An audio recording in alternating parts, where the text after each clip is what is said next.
Genesis returns with 5 contenders in the next Alpha Clash set, but who is the best one of them? Let's make a tier list.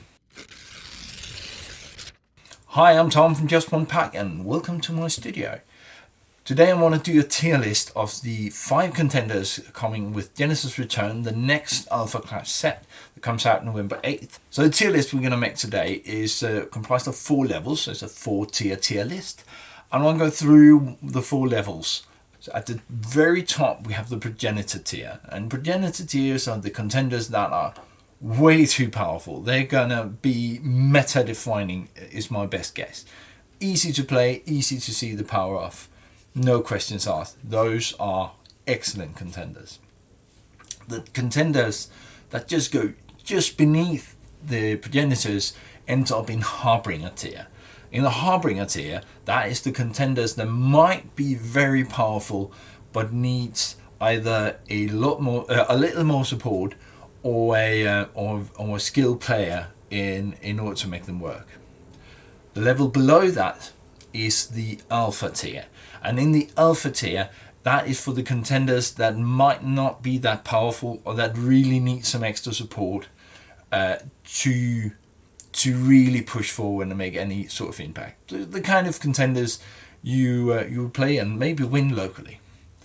And the very bottom of them, the very bottom tier of the tier list is the Paul tier.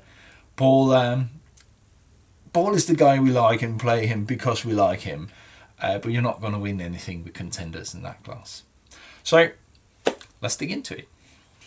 So the first contender is Kilimanjaro, Power Erupting. So his thing is this new keyword we got called Magnitude. So Magnitude is this keyword where it depends on how many cards are in your Oblivion. Now, if you got things in your Oblivion, you get a higher reward, more effect to it. The thing is, you need to hit a specific point, like 10 or 15 or 20 cards in your discard pile or in your Oblivion at the beginning of your turn, at least for the contender ability, and there isn't much more support than that. So there are ways to do that. There are ways to put things into your Oblivion so you can sort of control ramping that part of it, which is interesting, but you have to hit it at the beginning of your turn, which means the opponent has a lot of wiggle room to manipulate that, where they can sort of attack without consequence. That mechanism, the limitation on that mechanism, makes me think he's not that strong. I still gonna play him, but he's not that strong. That for me is Paul tier. Next up is Shadowlight. He's the first dual site contender, which means that he has different effects depending on how you turn him. He really makes it interesting because the way you can use your contenders, this shifting of ability, almost as a combat trick.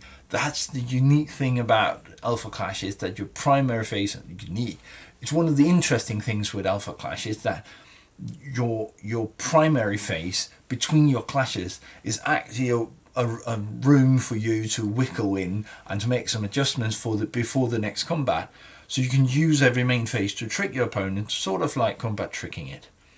So I think with the abilities that he has, so every site comes with a static ability that is true whenever that site's up, and when you turn to that side, they seem very, very powerful. They only affect Shadowlight cards, but there's a lot of Shadowlight cards. I think there's been a Shadowlight in some form of Clash card since the Awakening. So huge card pool already from get-go. A lot of support for this. Is really cool to see. But using that effect of flipping it from one side to another requires a lot of skill and a lot of precision in your gameplay. At least I think so. So my best bet is that he will not be the absolute utmost top tier, but he is interesting. So my guess is I'm going to put him in the Harbringer class because he's too hard to handle. So next up is Kagan. So Kagan is, or Kagan? I don't know. Kagan the Eternal Draken.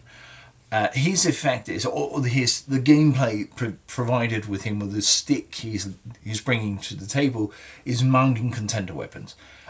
He has 4 contender weapons. Of all the contender weapons there, you have 4 contender weapons. And when you mount the last one, the Draken Helm of that, what you get is this bonkers Draken. Absolutely mental piece of cardboard. A 10/10 flying breakthrough. The only redeeming thing is that it's got exclusives, so you're not going to get 10 of them. That is absolutely wild, and a very interesting way to win. 2 things about that. One is the helmet you need is legendary. I'm probably going to talk about that on my opinion on that on the podcast Monday. So if you don't know, go listen to the AC On podcast. You can find it somewhere here as well. So the thing about this is the 4 pieces of equipment is you need to have them on there at the same time. So you need to fish them out of your Oblivion or your deck, wherever they come, and you need to attach them to your contender at once. Now, if your opponent has nothing that sort of tries to limit you there, excellent. It might still be a thing that is hard to pull off. Not that I think it's particularly skill intensive, but it does put a demand on your deck. Because of that, because you have to allocate resources to get your contender weapons, to play them and attach them, and they're not that super powerful. You sort of have to drag along until you can get your drag on. But since that is the win condition with him to get the Draken, you need all 4 pieces of equipment. You have to build your deck around that, fishing them out from wherever they're at and adding them to your contender before you get this Draken. That, I think, makes him hard to play and makes him hard to win with, consistently at least. Once you get the Draken out, it is almost game over. But if you don't, you're sort of out of luck, aren't you? So for me, because he's that inconsistent, for me, that makes him an alpha tier. So the next contender is Genesis, Emissary of Chaos. I don't know how to put into words how powerful it is to just keep extending your hand in your resource zone. That, I think, is going to be immensely powerful. He's going to be meta-defining, and you have to be... Even casual decks with him will be absolutely bonkers. I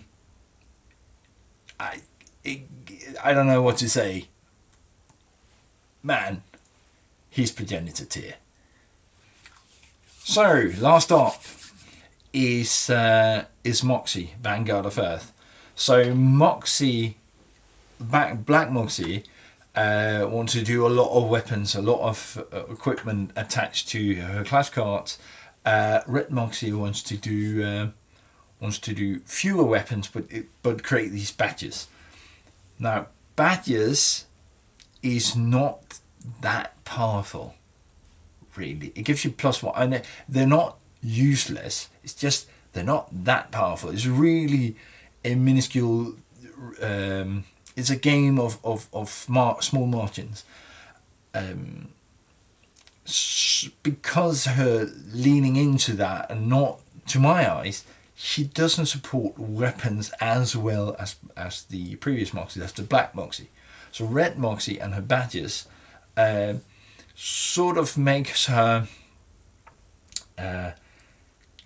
less powerful, even though with 25 life you sort of get the idea that she's a little bit aggressive, but I don't see it. Is the badges so important? I was going to place her in pool tier, but I noticed that she came in like top 8, top 4 in Miami a few weeks back at the Clash Grounds there.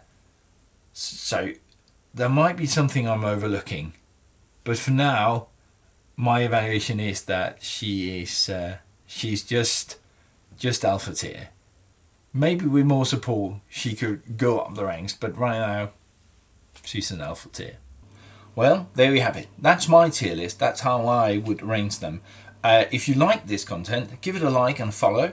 And if you think I misplaced something in the wrong tier, tell me what and why I should place it differently. Let's have a chat in the comments below. Anyway, I'll talk to you soon. Bye.